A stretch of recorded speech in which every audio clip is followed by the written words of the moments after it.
In this video, we're going to look at compositions of functions. We're going to use algebraic operations to combine functions. We're going to talk about the domains of these functions. We're going to evaluate compositions of functions. And then lastly, we're going to decompose functions into its component functions. And that last one is really important when we're in Calculus 1 and we're doing the chain rule. So we're going to compose them, we're going to do algebra, and then we're going to decompose them. We're going to start out with a couple of warm-up problems. We're going to find the domain of these following two functions, f of x and g of x. Now remember, when we're talking about domains, and I'm going to put the domains in set builder notation this time, not interval and set builder, just set builder. When we're talking about domains at this point, we ask ourselves two questions. Is x in the denominator? And do I have a radical in which the index is even? So on f, the first one is x in the denominator. The answer is yes. So I'm going to get a restriction. So I take my domain, x plus 3, and I say this thing cannot equal 0 because if I am, I'm divided by 0, which is undefined. So that tells me that x cannot equal negative 3. So the domain for f is x such that x cannot equal negative 3. And I ask myself on g, do I see x in the denominator? The answer is no. Do I have an index whose index is even? Do I have a radical whose index is even? God, that took me a little bit to spit out. The answer is yes, this is a square root. So I have 3 minus 2x must be strictly greater than or equal to 0. So I subtract 3 from both sides. Negative 2x is greater than or equal to negative 3. Divide by negative 2, which means my inequality does change direction. So I have x is less than or equal to 3/2. So my domain for g is x such that x is less than or equal to 3/2. And again, we could put x as an element of the real numbers, but at this point we are still assuming that we are in the land of real numbers for domains and ranges. If I'm asked to evaluate a piecewise function, I always decide which input goes with which piece of the domain. So when f is equal to 8, I would use this one. When x is equal to 1.5, I would use this one. And when x is equal to negative 4, I would use that piece. So f of 8 is going to be 8 divided by 2 minus 1, 4 minus 1, which is 3. F of 1.5 is going to be negative 3 plus 1.5 squared, which is negative 0.75. And then my last one, f of negative 4, is just negative 3. Now we're going to do an evaluation. So evaluate when h is 2. So that means wherever I see x in that function of h of x is equal to x squared minus x minus 2. I'm going to put in 2 there. So I'm going to have 2 squared minus 2 minus 2. So I have 4 minus 2, which is 0. I'm going to put in negative 2. So I have negative 2, the quantity squared, minus negative 2 minus 2. So I have 4 plus 2 minus 2, which is equal to 4. If we look at c, c is still just an evaluate, so I'm going to do h of x plus 3, the quantity squared, which is x plus 3, the quantity squared, minus x plus 3 minus 2. So this is going to give me x squared plus 6x plus 9 minus x minus 3 minus 2, which is equal to x squared plus 5x. I have 9 minus 5, so plus 4. And so those are my evaluates of 2, negative 2, and x plus 3. Now you're probably wondering, why did I do that last one? Well, it'll become clear in a moment. We are now going to add functions, we are going to subtract functions, we are going to multiply functions, and we are going to divide functions. Here's one way to note the addition of two functions, f plus g of x or f of x plus g of x. Subtraction, multiplication, and division. Or you can say the product and the quotient. So I'm given two functions. I have x plus 2 as my first function and x squared plus 5x plus 6 as my second function. If they're asking me to find f of x or f of g, f plus g of x or f of x plus g of x, they're just asking me to add these two functions. So all they're asking me to do is x plus 2, that's my f function, plus my g function, which is x squared plus 5x plus 6. Now, combining up like terms, I'm going to get x squared plus 6x plus 8. Similarly, with the subtraction, I'm going to have x plus 2, and I'm going to subtract off the x squared plus 5x minus 6. Don't forget to distribute that -1 all the way through. So this simplifies into negative x squared minus 4x, and then it's going to be, and that should be plus 6 here. I already wanted to change it. And it's going to be -6 plus 2, which gives me -4. Now the multiplication is a little bit more interesting. I'm going to have x plus 2 multiplied by x squared plus 5x plus 6. Now when I distribute this x all the way through, I'm going to get x to the third plus 5x squared plus 6x. And when I distribute the 2 all the way through, I'm going to have plus 2x squared plus 10x plus 12. So my final answer will be x cubed plus 7x squared plus 16x plus 12. Now the division, I'm going to have x plus 2 divided by x squared plus 5x plus 6. Now the denominator does factor, so I do need to simplify and factor if it does. So I have x plus 2, x plus 2, x plus 3.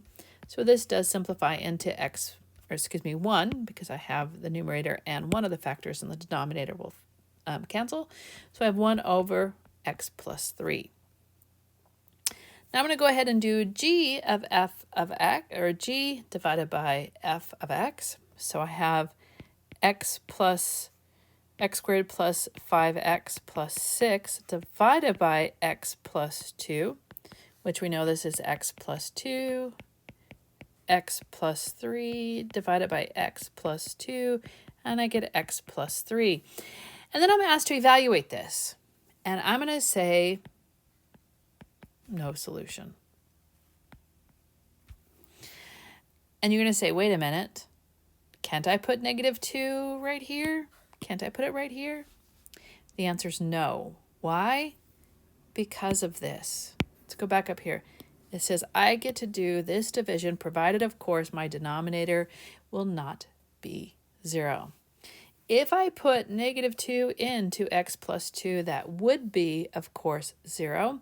So I cannot evaluate g divided by f, even though the simplified version would lead me to believe I can. I actually cannot do it because of I cannot allow my original domain to produce a 0 in the denominator.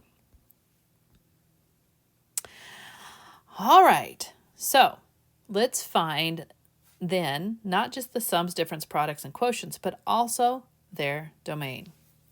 So the first thing I am going to do when I am asked to find the algebra of the functions and their domains is I'm going to determine what is going to produce a value in which my original functions, g and f, will be undefined.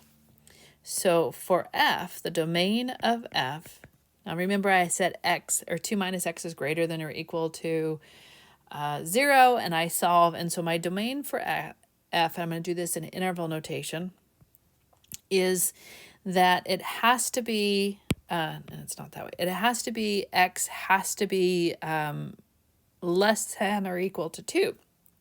So it's going to be -infinity to +2, and then any number less than that will work. So -infinity to 2. Now, g of x is a absolute value. So we know from absolute values there's no restriction on my domain. So the domain of g is going to be everything. So -infinity to a +infinity. Now, let's do my algebras. F plus g of x. This is going to be the square root of 2 minus x plus the absolute value of x. I cannot simplify that any further.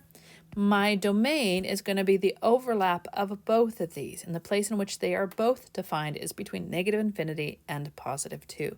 So the domain of f plus g is going to be from -infinity to 2.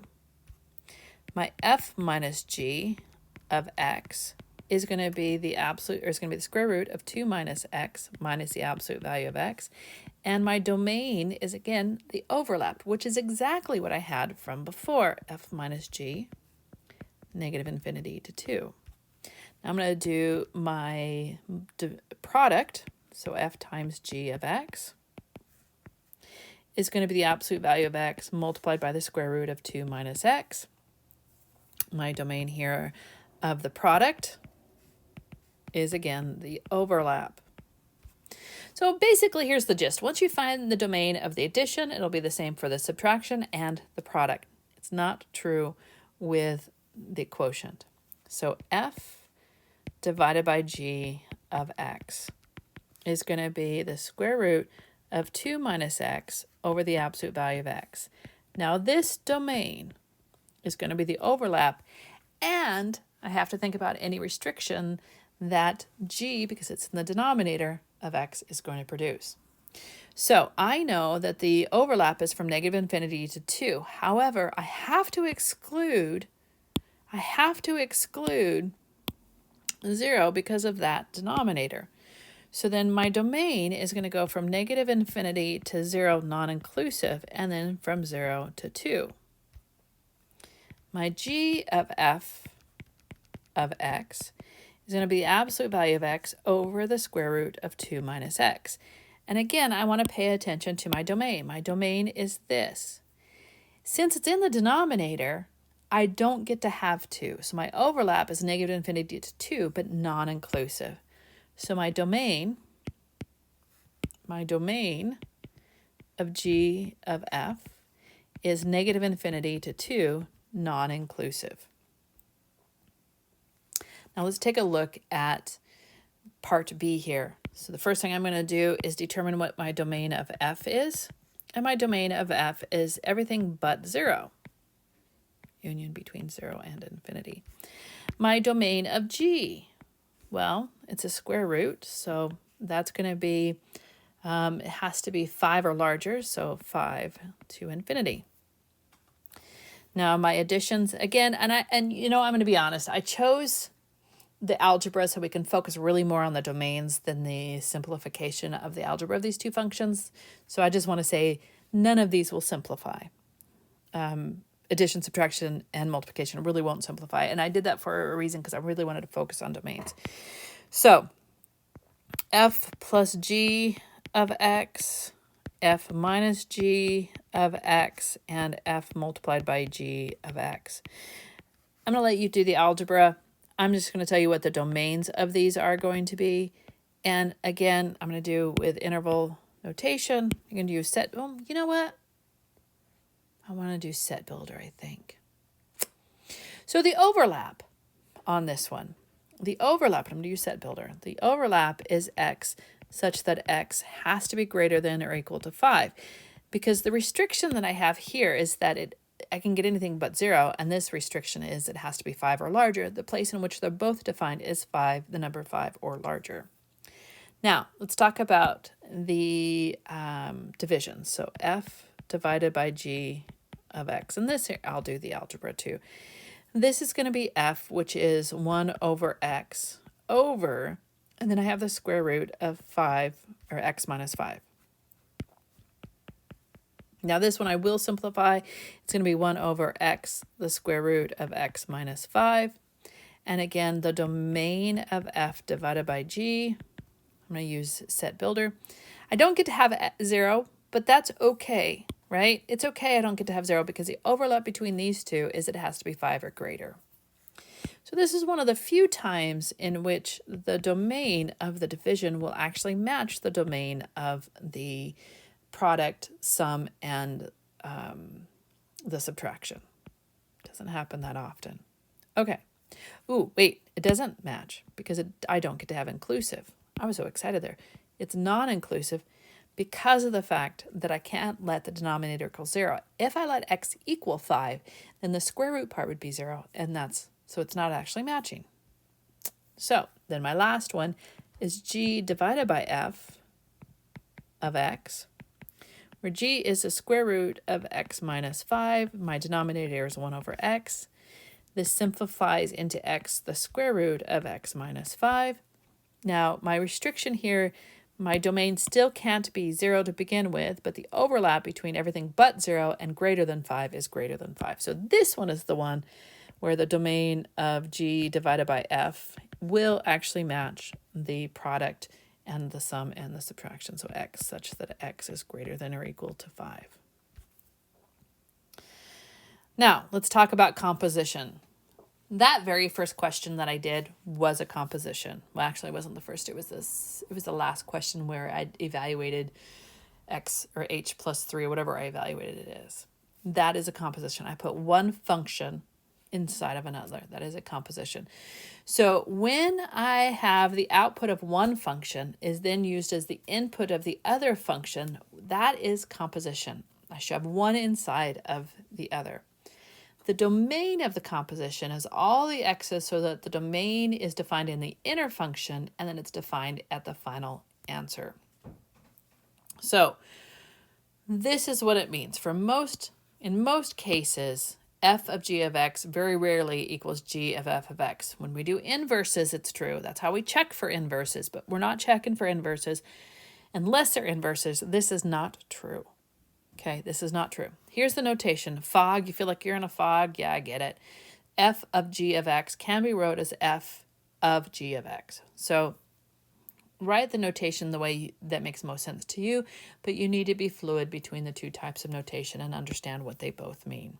I would recommend you take this definition, write it in your own words, and maybe give yourself a couple of examples. How do we do composition? So basically, we just have to determine who goes inside of who, but we're not worried about domains yet, so don't worry. We're gonna do that on the next couple of examples. So I'm doing the composition f composed of g of x. So this is the same thing as f of. I'm going to let g of x be 1 over x squared, because that's what g of x is. So wherever I see x in my f function, I'm going to replace it with 1 over x, just like I did up above when I did that evaluation. So this is going to be the square root of 1 over x squared. There's my g replacement, a g of x replacement, and then minus 1. Now, I can't leave this like this, so I'm going to go ahead and simplify by multiplying the 1 by the numerator and denominator of that negative 1 by x squared, and so I get 1 over x squared over x squared. I can simplify this a little bit more and write this as 1 minus x squared over x if I'm so inclined. Now, let's do the composition this way. I personally like to do g of f of x, just because it makes it easier for me to decide who's going where. So this is going to be g of. Now, my f function, I'm going to use red, and I have x minus 1. So I'm going to go to my g function, which is 1 over the quantity squared. The x gets replaced with the square root of x minus 1. And so my final answer simplified is 1 over x minus 1. And that's it. So that's just nice, easy compositions. I shove one function into the other function wherever I see that variable, and I just do that replacement. How do I determine the domain? Well, I ignore the domain up above. The way I determine the domain is I determine the domain of the inner function, and I determine the domain of the last final answer. The domain of the composition is the overlap of those two. So it has to be defined to begin with, and then it has to be defined when we get done. So again, I'm going to decide what the domain of f is, and the domain of f is all values except for 1. The domain of g is all values. There's no restrictions. So I'm going to do the composition, and then I'm going to determine the domain. So f of, I'm going to let g be blue. So I have x squared minus 3x minus 3, which is equal to 1 over x squared minus 3x minus 3 minus 1, which is equal to 1 over x squared minus 3x minus 4. So I ask myself, does this factor over the reals? The answer is yes. So I'll go ahead and factor this, and I have x minus 4 and x plus 1. So I know my restrictions are x cannot equal 4 and x cannot equal -1. In set builder notation, there is the domain of the composition. So the domain of f composed of g is that. Now let's go the other way. No, actually, let me stop and let me take a breath. The reason that's the domain is because there was no restrictions on my inner function, which was g. My inner function had no restrictions to begin with.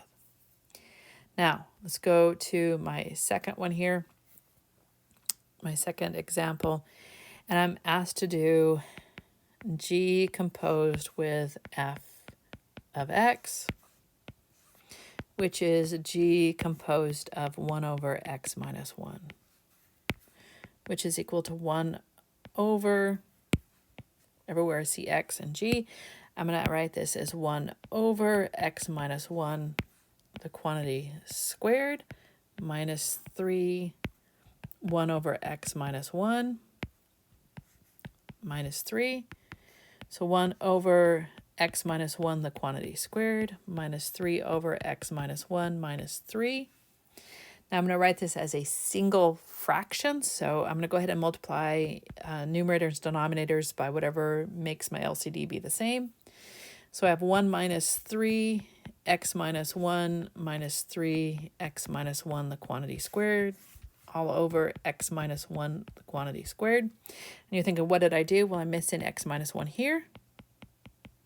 And here I'm missing x minus 1, the quantity squared. And so that's where I got to that. Now this is then going to be equal to 1 minus 3x plus 3, and then minus 3x squared plus 6x minus 3. If I didn't make any mistakes on my multiplication, x minus 1, the quantity squared. I am not going to distribute out. If it's a factor in the denominator, I typically leave that. So I have negative 3x squared plus 3x, and then I have minus 2 all over x minus 1, the quantity squared. I'm going to look to see if this factors at all, so I can factor out a negative, leaving me 3x squared minus 3x plus 2.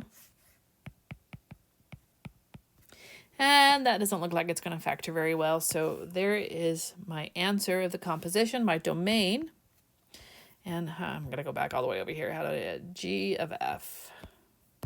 So my domain of g of f is x such that x does not equal positive 1. Positive 1. So that's my domain. Now, I'm asked to find f of g of 5. So I've already done the algebra, right? I've already done f of g of 5. I got it to be 1 over x minus 4x plus 1. So I can go right to that 1 over 5 minus 1. I think it was 5 plus 1, and then the 5 minus 4. This is going to be 6 multiplied by 1. So the answer is 1/6. If I'm asked to find f of -2, since I've already got it to this form where I've got the negative 3x squared plus 3x minus 2, I'm going to go ahead and write this as -3 times -2, the quantity squared. What else did I have? I had plus 3x, so plus 3 multiplied by -2. And then minus 2 over -2 minus 1, the quantity squared. The other way I can do this, by the way, is I can go ahead and evaluate what f of -2 is. So I come up here and I say, what is f of -2? Well, f of -2 is 1 over -3. So then I can do g of f of -2, which is g of -1/3, and then I can just put that into my g function, and that can be done that way. Either way actually works. It's really up to you how you see this. If you've already done the algebra, I find that if I've already done the algebra, I am more inclined to just go ahead and put the plug that number into the composition after I've already done the algebra versus finding one answer and then plugging it into the other. But it's not wrong to do that. Just saying that. Okay. So now let's look at how do we do composition of functions in which I have the table of values. How do I do it when I have the table of values? Well, the first thing I'm going to do is I'm going to find g of 8. So I'm going to go to g, I'm going to find my input of 8, and my output is 4. Now this output, I'm then going to go up here and I'm going to say, oh, the output, when I have 4, the output of f is 4. This is what I did. Let me show you again. So I'm doing f of, my output when I put in 8 is 4. When I put in 4, my output of f is 4. So I first find my input for that function, which is 8, and I went here. The output was 4. The 4 goes into the input, and the output again is 4. So I'm chasing inputs and outputs. Let's do this again. G of 5. So I'm going to go in the output, or the input of 5, my output is 8. So this is the same thing as f of 8. Now I'm going to go to 8. My output is 4. The answer is 4. So g of 5, or f of 5. So I'm going to go to 5. My f value is 0. So this is really g of 0. So I'm going to go to 0. 9 comes out. So the 9 is the answer. So it's just a matter of deciding what is the input, what is the output. I'm going to do one more, and then I'm going to leave you for you to do these, and I'm just going to give you the answers here in a moment, but I want you to try it. So I'm going to do f of 3, so I'm going to find 3 as the input. F of 3 is 8, so this is g of 8. G of 8 is 4. So go ahead and pause the video right now, and I want you to do these others and see whether or not you're getting the same answer as me.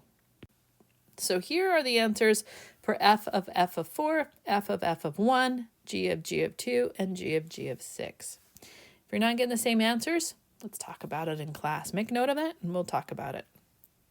Now, how do we do this when we're trying to do the graphing? So say we're doing composition and we're given graphs. How do we do this? Same kind of thing, right? So I'm going to go find my f graph, which is this one. This is my f graph. I'm going to go, when I put in 2, 4 comes out. So now I'm going to go on my g graph. I'm going to say, here's 4. My output is 2, so the answer is 2. Now I'm going to do g of 4. So I put in 4 for g.